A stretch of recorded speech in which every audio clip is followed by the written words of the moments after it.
में माँ पार्वती जी बिगड़ी। जब भगवान शिव जी उधर चले गए ना तो रावण से कहा, शर्म नहीं आती तुझे? हैं?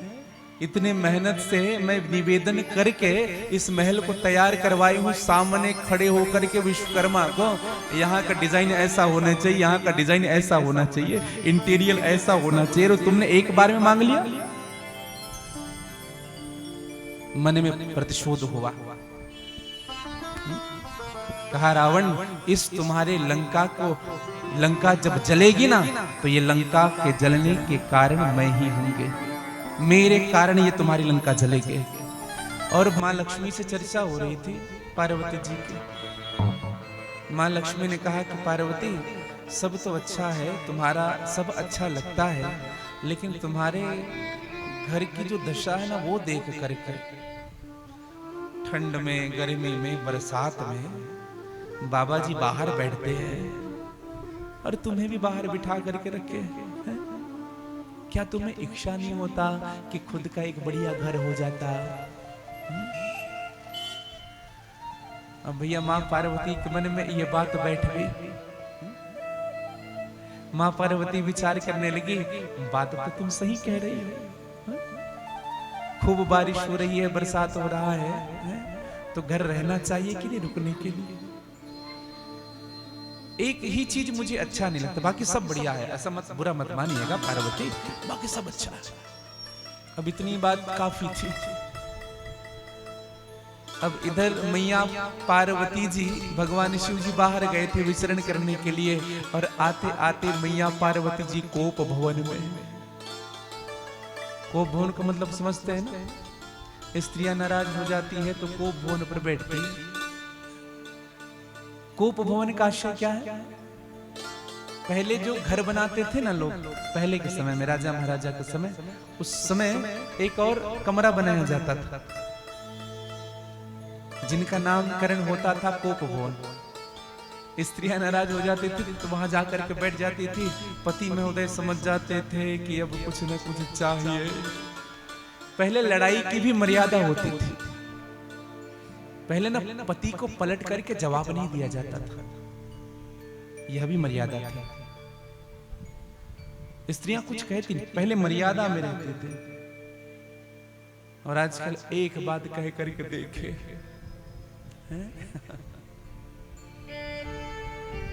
एक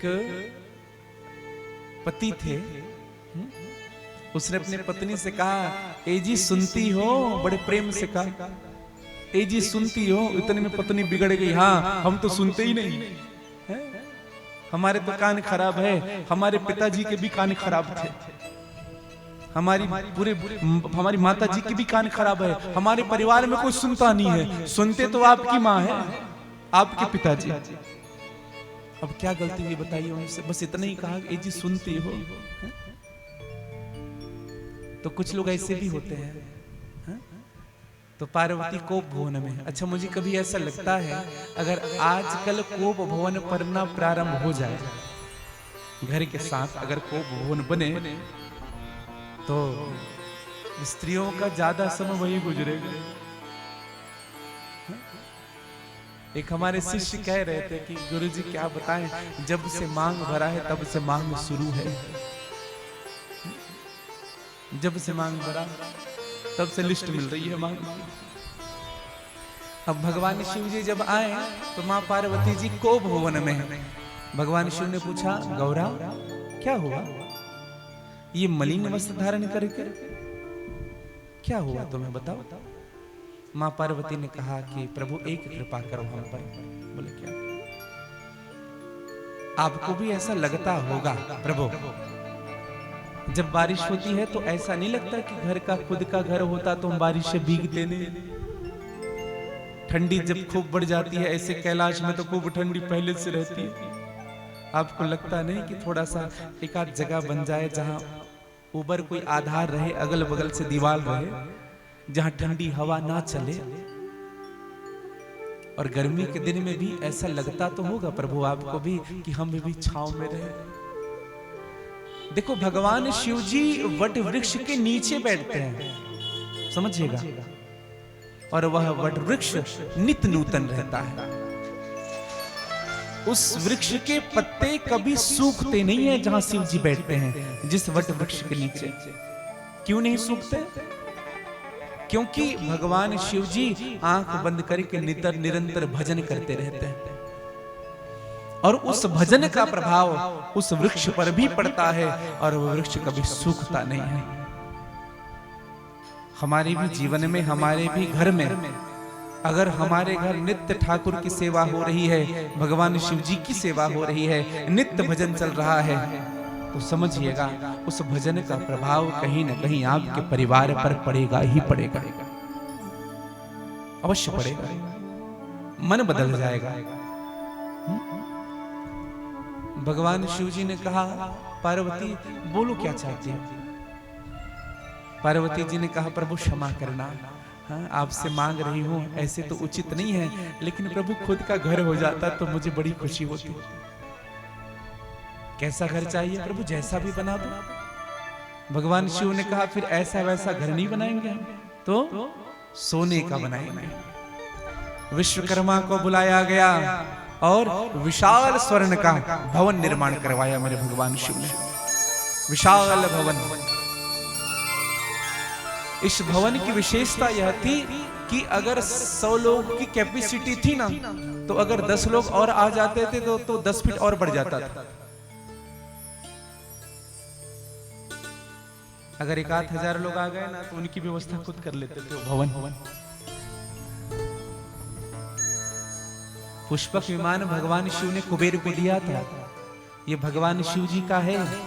पुष्पक विमान की भी यही भाव थी, था तो 10 फीट का, लेकिन जब पूरा भर जाता था ना, और लोग चढ़ते थे तो और एक्सटेंड हो जाता था, और बढ़ जाता था। बढ़िया घर बनाया, अब तो बढ़िया, अब घर में रहना है तो बिना पूजा पाठ किए कहाँ रहेंगे, तो फिर किसको बुलाया जाए? तो भगवान शिव जी ने विचार किया, कोई पूजा करा दो। संत महात्माओं से कहा, अब किसकी हिम्मत है भगवान शिव के सामने, भगवान शिव यजमान बने और वो पूजा कराए। तो सब ना अपने आप को बचाते थे, भगवान हमें ना कहते, क्योंकि स्वयं ज्ञान के देवता है भगवान। तो इतने में भगवान शिव जी को याद आया, हमारा एक शिष्य है जो अत्यंत ज्ञानी है। कौन? रावण। रावण कौन है? रावण अपना परिचय देता है, भ्राता में कुंभकर्ण और पुत्रों में मेघनाथ और खड़गों में रणचापला, रावणो मम नाम। रावण जब भी बात करता था भगवान शिव जी से संस्कृत में बात करता था निरंतर।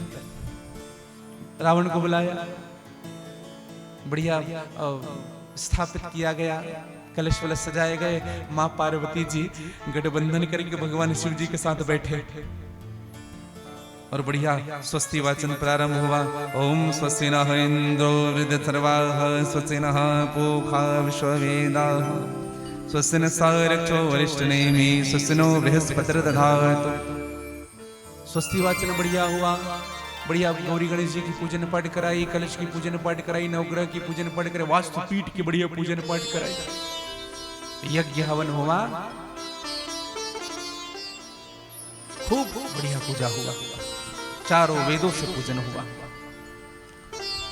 अब भगवान शिव ने रावण से कहा, आप हमारे अभी पुरोहित बनकर के आए हैं, मांग लो क्या चाहते हैं,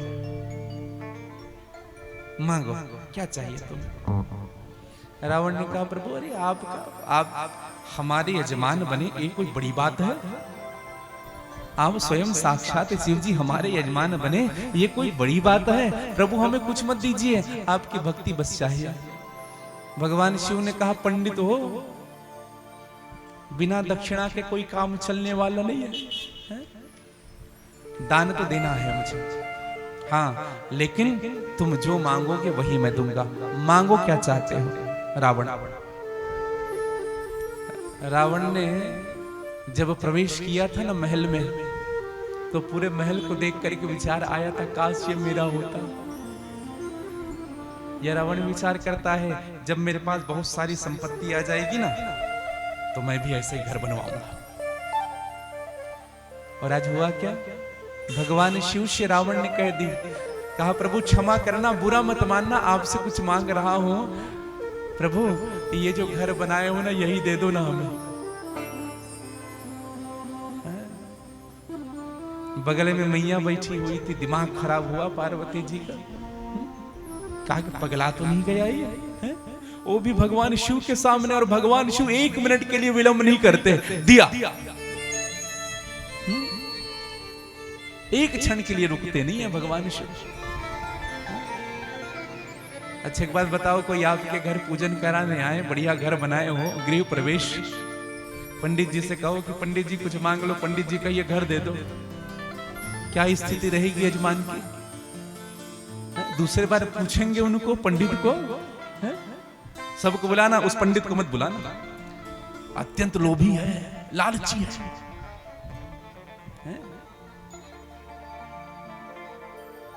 लेकिन भगवान शिव ने एक क्षण विलंब नहीं किया।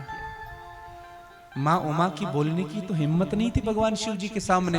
भगवान शिव ने कहा, रावण जो मांग रहे हो वह मैंने आपको प्रदान कर दी।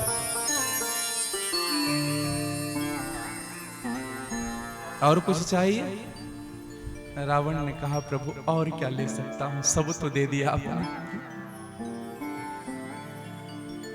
इतने में मां पार्वती जी बिगड़ी। जब भगवान शिव जी उधर चले गए ना, तो रावण से कहा, शर्म नहीं आती तुझे? हैं? इतने मेहनत से मैं निवेदन करके इस महल को तैयार करवाई हूँ, सामने खड़े होकर के विश्वकर्मा को, यहाँ का डिजाइन ऐसा होना चाहिए, यहाँ का डिजाइन ऐसा होना चाहिए, इंटीरियर ऐसा होना चाहिए, और तुमने एक बार में मांग लिया। मन में प्रतिशोध हुआ। कहा, रावण इस तुम्हारे लंका जब जलेगी ना, तो ये लंका के जलने के कारण मैं ही होंगे, मेरे कारण ये तुम्हारी लंका जलेगी। और भगवान शिव जी 11वां रुद्र बने, हनुमान जी, और हनुमान जी की पूंछ कौन बने? मेरी मां। क्यों? उस समय से प्रतिशोध सा, जला करके ही रखूंगी, राख कर दूंगी तुम्हारे घर को, मेरा नहीं हो पाया तो तुम्हारा भी नहीं होगा।